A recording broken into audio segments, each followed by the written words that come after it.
guys new blog আৰু এটা আহিলোঁ এতিয়া মই প্লাম্বিঙৰ ভিডিঅ' এটা লৈ বহুত দিন হ'ল কাম কৰা নাছিলোঁ অকণ গাটো ভাল নাছিলে এতিয়া এই বাথৰুম এটা কনচিল কৰিব লৈছোঁ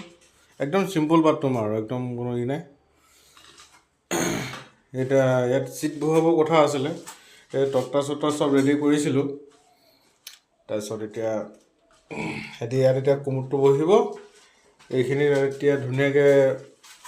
ইয়াত এনেকৈ এটা ৱাল দি তাৰপৰা 25 ইঞ্চি এৰি এক্সট্ৰাকৈ 7 ইঞ্চি ঢেলাই দি হাইট কৰি পেলাই ইয়াত এক্সট্ৰাকৈ থাকিব এইটো ইয়াত পানী যাব ইয়াত টেপ এটা থাকিব